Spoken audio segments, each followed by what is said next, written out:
cultura de massa tem levado mensagens e ideias outrora complexas de forma acessível a uma sociedade líquida, plural e relativística. Através dos filmes, séries, histórias em quadrinho, redes sociais, blogs, podcasts, livros e todo tipo de comunicação tem alcançado as pessoas de uma forma sem precedentes, muitas vezes se opondo àquilo que o cristianismo prega. Como que o cristão deve lidar com a cultura de massa? O cristão e a cultura pop é o nosso tema de hoje do Mente Aberta. E para poder falar sobre esse assunto tão atual, nós temos aqui os nossos convidados, o pastor Léo Matos, da Igreja Batista Central, o pastor Sandro Silva, da Igreja Bíblica da Paz, e o pastor Eduardo Borges, da 8ª Presbiteriana. Fique conosco, está no ar o Mente Aberta.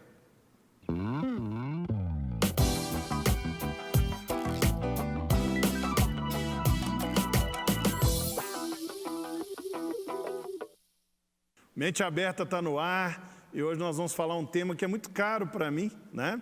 Eu estou aproveitando aqui para divulgar um lançamento, né? Mais ou menos lançamento, já tem um tempinho que saiu, mas como nós estamos na pandemia, tudo é muito lento, então os lançamentos são longos, né? Longas-jados, que é o livro Cristianismo e a Cultura Pop. Eu já presenteei aqui os irmãos, ó, se quiser mostrar aí alguém. Quando você fala que esse é um tema caro para você, não se refere ao preço do livro, não, né? Não é não. Bom, mas aqui é o nosso place, né? Então eu me senti à vontade de compartilhar esse tema e esse livro, que é um trabalho que nós desenvolvemos por 2 anos junto com o Simval Filho, que é um colega, editor-chefe da 100% Cristão, que é uma editora especializada em cultura geek cristã, cultura pop cristã, né? Que aí já traz até a polêmica principal do nosso programa. Mas vamos por partes, né? Eu queria ouvir um pouquinho do Léo sobre a percepção dele, sobre o que é a cultura pop, né? Como que isso se perfaz na comunidade jovem. Você perguntou para a pessoa certa, porque eu já achei aqui na página 29 o que é a cultura pop. Vai ficar parecendo que é combinado. O creme de la creme está escrito aqui. Afinal, o que é cultura pop? Então, com todo respeito, eu vou devolver a pergunta para o autor do livro. Vai, olha aqui que página bonita. Fala para nós, Richard, explica. Posso explicar, mas depois que eu explicar, eu quero ver um pouco assim, como que essa cultura está manifesta no meio dos jovens que vocês lideram, né? O pop significa popular, né? Cultura popular. Existe uma cultura erudita, hermética, para pessoas assim, muito entendidas, né? Aquelas óperas, o teatro dramático shakespeariano, talvez, né? Se bem que na época Shakespeare era muito pop para a época dele, né? As peças eram bem mais inacessíveis. Determinados tipos de pintura, escultura, a pessoa precisa ter um grande conhecimento pregresso para traduzir, para interpretar. O que a cultura pop faz? Ela faz o que a gente chama de cultura de massa. Ela pega e simplifica o conceito, deixa ele bem mastigadinho, para que a pessoa tenha um mínimo de necessidade, de esforço mental para entender o que está acontecendo. Então são esses filmes, blockbusters, né, esses livros que são vendidos assim, que são leitura rápida, a história em quadrinho de uma forma geral, as séries de TV, principalmente agora as séries de streaming, tipo Netflix, Amazon Prime, que são aquilo que é tiro rápido, é uma mensagem rápida, mas sempre por trás de quem produz esse conteúdo há uma cosmovisão, há um conhecimento, há uma ideia, há uma mensagem sendo passada. E eles são extremamente fiéis a essa ideia. Eu queria ilustrar a questão da erudição. O erudito exige, para a pessoa ser erudita, exige-se conhecimento, né? E uma vez eu recebi um presente de um irmão meu, Guilherme, para que eu e a minha esposa fôssemos a uma ópera. E era caríssimo, era uma companhia que vinha de fora aqui para Belo Horizonte e era um ingresso disputado, assim, muito caro. E fui com a minha esposa para aquele lugar. Nunca me senti tão perdido na minha vida, deslocado. Eu tinha vontade de bater palma na hora errada. Eu não entendi o que estava acontecendo. E eu comecei a perceber... Deve ter sido que falta que faz uma pré-estreia de Vingadores Ultimato, né? A coisa mais legal que aconteceu é que eu gosto muito de aplaudir, né? E eu percebi que estava fazendo na hora errada, mas na nossa frente tinha um senhor de idade que a gente olhou e falou, não, aquele ali conhece do Meti aqui, vamos ficar de olho nele, a hora que ele se manifestar... Vamos mimetizar o douto. Eu vou copiar ele ali. Camarada, no meio da peça, nós estávamos tão deslocados, aquilo era tão fora do nosso conhecimento, que nós fomos embora. Uma peça... Sério? Fomos embora. Que pena. Acho que nós fomos assistir um filme da Marvel. Meu Deus. Eu também Que sacrilégio. Mas era... Sabe o que Eu é lembro uma uma coisa vez fui ver interessante? Aleluia de Handel no Palácio das Artes, e na hora do Aleluia algumas pessoas levantaram. Cara, mas não é... Que maluquice. Era uma Me coisa, tamparam era na uma hora, coisa assim. depressiva. A peça era depressiva. Que isso, devia deprimente, ser era Carmina Burana do terrível, cara. Calor. Virou meme lá em casa quando a gente quer falar desse negócio, porque foi uma experiência. Obviamente que pelo todo sucesso, pela fama, para quem conhece, para quem gosta, fazia sentido aquelas coisas, mas para mim, que naquela época não tinha esse conhecimento e Não que hoje comunicava, continua, né? não comunicava, não falava comigo. A cultura de massa é aquele negócio, todo mundo tem acesso, todo mundo entende. O que muitas pessoas não entendem é a mensagem que está sendo passada, às vezes de forma direta e às vezes de forma subliminar. Uma das coisas que a gente percebe nos filmes hoje é como a mulher tem sido colocada como forte, os homens sempre como personagens fracos. Isso Desenho animado, né? em todas as séries, e aí você vai percebendo que sempre existe isso. E as pessoas que estão por trás disso são extremamente rigorosas em não abrir mão de pregar aqueles valores. Né? E sabe qual que é o problema que eu enxergo nisso? Porque quando então a igreja percebe que tem um viés ideológico por trás, ao invés de ocupar o espaço e aproveitar para transmitir os princípios de Deus através da cultura, através da arte, a igreja então abre mão, desencoraja, desestimula e fica de fora. Então, onde a igreja dá espaço, o mundo pega o espaço. O mundo só tem espaço onde a igreja deu espaço. Ele só tem voz onde a igreja se cala. Então, quando a gente vai conversar sobre o cristão e a cultura pop, na minha mente vem, nós precisamos ocupar a posição de influência. Jesus diz para nós, vocês são o sal da terra. Sal, consistência, sal preserva, sal dá sabor, sal faz a diferença, luz do mundo. Cara, não é o luz do seu gueto, não, é luz do mundo. Luz fala de posição, luz fala de influência, luz fala de um alcance. Então nós não podemos nos omitir, não podemos viver no âmbito particular, isolado. Pelo contrário, se tem uma cultura pop, a igreja, eu entendo que nós devemos ser aqueles que vão ocupar a posição para influenciar. Então a igreja vive muito de passado, nós temos a capacidade de ler o futuro e fazer a diferença. Então eu vejo que o cristão tem que quebrar alguns paradigmas para poder fazer a diferença. A cultura pop eu acho que transcende de idade, porque de vez em quando eu não fui à Europa ainda, mas eu fico vendo amigos meus que foram, e aí eu fui ao Museu do Louvre, fiquei 2 horas na fila para ver a Mona Lisa, eu fico pensando, cara, não fico 5 segundos. Gente, já foi no Louvre. Tem pensamento. Eu não consigo ir no Palácio das Artes direito. Não, assim, eu prefiro ficar esperando ali o lançamento dos Marvel, aí esperar umas 3 horas para assistir o filme. Você percebe que o público que você trouxe aqui para falar de cultura pop está perfeito, né? Tá, só tem curador aqui, curador de museu. Mas eu acredito que o que o Léo falou é muito importante, né? Que existe um choque, né? A cultura pop, como ela tem esse poder de percolar, de capilarizar, de penetrar, de viralizar, de alcançar, né, tanto uma pessoa lá no Japão quanto na Austrália, no interior do Brasil, que são ferramentas não só por causa da tecnologia, mas por causa da acessibilidade, porque são coisas acessíveis. O Satanás tem usado isso para incutir coisas que chocam com a igreja. Mas será que a nossa resposta sempre vai ser o não, né? Não vai no cinema, não lê o quadrinho, não assiste a série. E o pior, eu lembro da febre do Pokémon, né? Eu era ainda professor de ensino médio, então eu convivia com adolescentes, e aí era uma escola confessional e o capelão fez uma campanha contra Pokémon, assim, até explicando qual que era o poder de cada Pokémon. Se eu fosse um adolescente, eu ia ficar muito mais aguçado, mais curioso para saber que diabos era o tal do Pokémon, tamanha a ênfase, né? E eu creio que muitas vezes a nossa resposta a essa cultura de massa, como o Léo falou, é uma resposta confusa, uma resposta complicada, evasiva, negativa.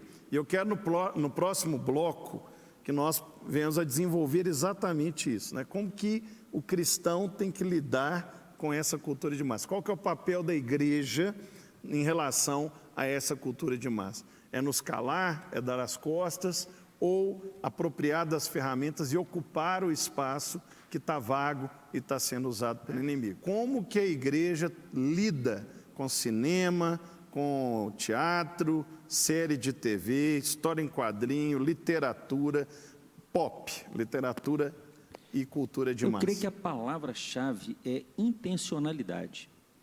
Ter intenção de gerar essa cultura de massa. Porque a cultura pop, o princípio, aquilo que fundamenta eles querem ter lucro, eles querem ganhar dinheiro fazendo isso, eles querem influenciar fazendo isso. Então, existe uma mente por trás, exatamente, que tem um propósito bem claro e definido. Creio que falta esse tipo de posição da igreja, de pegar, por exemplo, nós vamos fazer com que a nossa música ela seja ouvida no Brasil inteiro, que ela seja divulgada em todas as redes, para que mais pessoas possam consumir a nossa música, possam consumir a nossa arte, fazer filmes. Eu acho falta essa questão, a gente ainda é muito tímido, nós pensamos ainda muito pequeno. Creio que a visão das igrejas, às vezes é uma visão local apenas. Passiva, né? Passiva, e a gente precisa ter a intenção de promover uma mudança.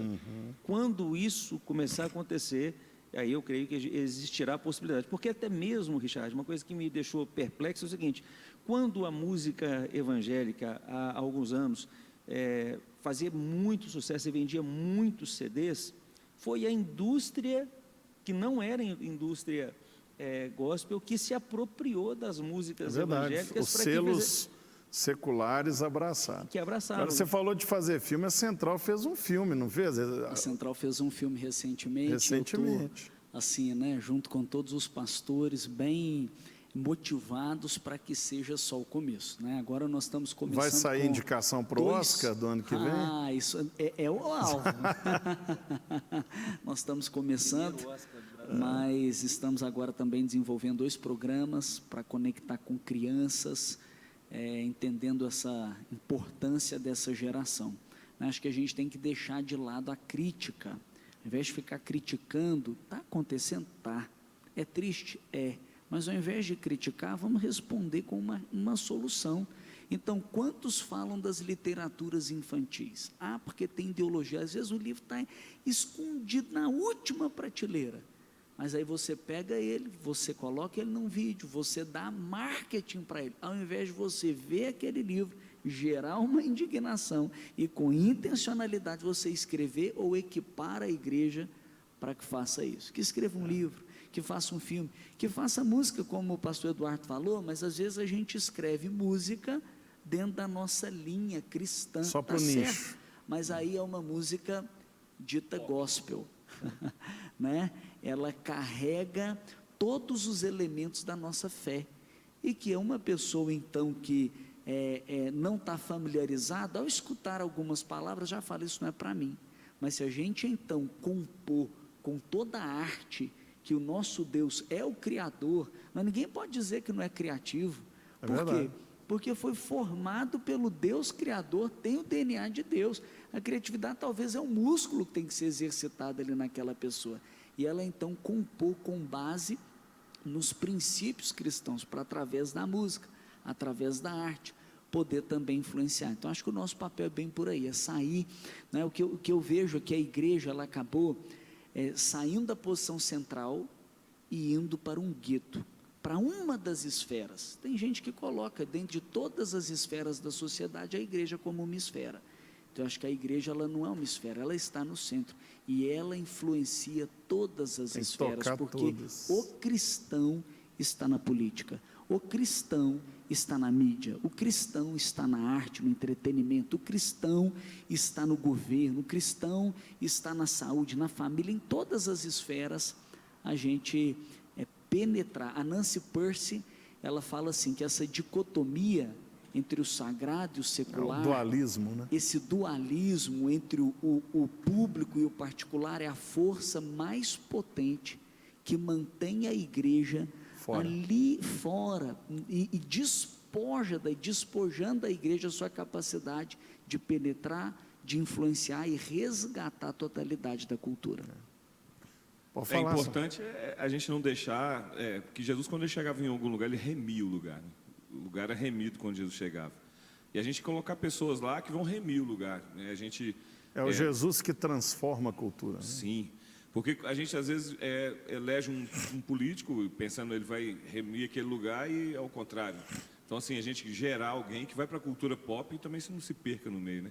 Um amigo falou, a gente podia fazer uma Netflix só de evangélico. Eu falei, por que não pôr o filme evangélico na Netflix? É tão bom quando você abre a Netflix e vê lá o filme de Paulo, Deus não está morto. Não, aí porque uma pessoa que jamais entraria na Netflix gospel vai ter acesso a essa verdade lá. Só que aí precisa não estar lá e não se corromper pelo momento, né, pelo movimento. Aqui na igreja existem várias ações da igreja e ações individuais de irmãos da igreja. Nós temos a Fábrica de Artes, que é um celeiro na área das artes que tem contribuído muito não só para a igreja da Lagoinha, mas para a sociedade como um todo, que é uma escola que expressa teatro, dança, música, instrumento, cinema. Lá tem escola de cinema também. Até o professor que dá aula lá foi o produtor do filme da Central. E nós temos trabalhos também de irmãos aqui valiosíssimos, né? O Samuel Misraí, por exemplo, ele faz parte de um grupo que é chamado Oink Filmes, que fez o Três Palavrinhas, né? Que é um trabalho de cultura que chega às crianças do mundo inteiro. O Cross também é deles também. O pastor Igor Sicarini, que criou um mangá chamado J5, né? Mangá é o quadrinho no estilo japonês, que é um trabalho também que tem um impacto muito grande no meio dos adolescentes, né?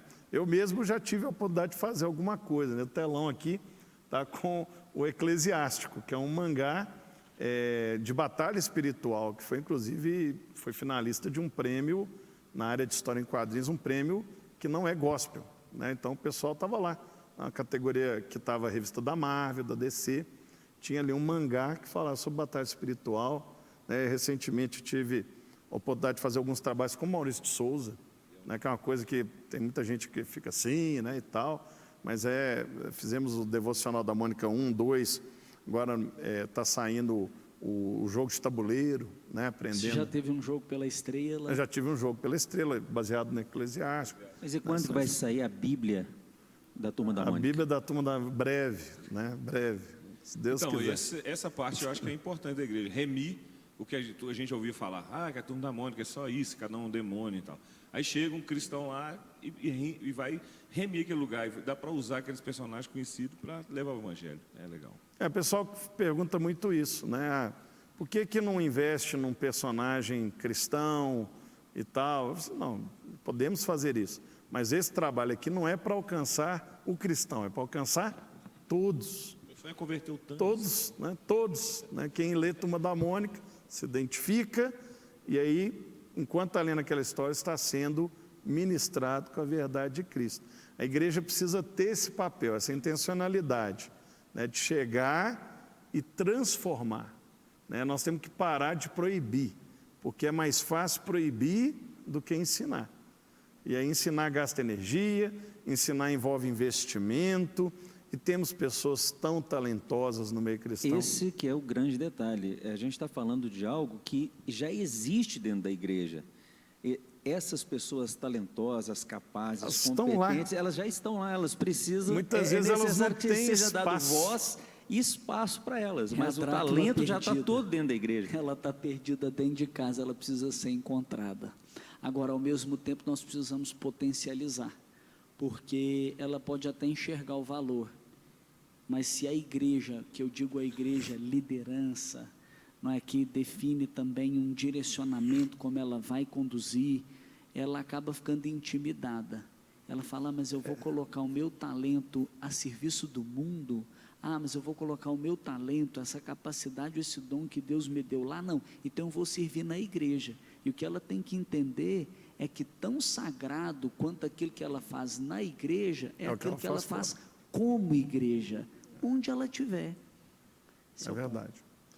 Meu irmão, eu não sei como é que você está, mas às vezes Deus te deu tantos talentos, tantas habilidades preciosíssimas, e muitas vezes por timidez ou por esse pensamento dualista, você está amortecendo, enterrando esse talento para a glória do Senhor. A cultura pop está aí, não tem como ignorá-la. O papel da igreja é se apropriar dessas ferramentas e tornar acessível o evangelho através de cada uma delas. Eu quero dar essa dica, né? Puxar a sardinha aqui para a minha brasa. Esse livro ele traz, numa linguagem muito acessível, né? Justamente esses princípios, esses conceitos. Se quiser fechar na câmera aqui, né? O Manual Cristão da Cultura Pop. Aqui, ó. Isso, beleza. Richard, onde eu adquiro? Nas melhores livrarias ou no editora 100%, né? .com.br. Tem aqui na Seara também, na loja virtual da Seara. Mas o nosso propósito principal aqui é despertar você para entender que o papel da igreja é ser relevante em todas as esferas de influência da sociedade. E a arte, a cultura é uma delas, e nós temos que nos apropriar, porque o inimigo está usando para pregar a sua doutrina maligna. Nós temos que apropriar para pregar a verdade do evangelho. Nós temos a melhor notícia do mundo para dar. Então, é a nossa missão dar essa notícia. Eu queria agradecer mais uma vez a vida de vocês, Léo, Sandro, Eduardo. Prazer estar aqui, cara. Tá? E leiam com carinho, estou presenteando hoje para eles, né? Eu vou ler essa semana, quer dizer, eu vou ler numa depois fala se gostou. Estudar, porque aqui não é tomar só... das minhas meninas. Isso aqui. É um conteúdo rico, aqui tem também vida prática. Você é um modelo, Ricardo. Que Richard. É um modelo para a Exagero. nossa geração. E o Mente Aberta fica por aqui. Continue nos seguindo nas redes sociais. Se tiver alguma dúvida, crítica, sugestão, menteaberta@redesuper.com.br. E continue aí sendo abençoado com a cultura, a arte e os talentos que são apresentados nesse canal que foi feito para inspirar você. Que Deus te abençoe. Até a próxima, se Ele permitir.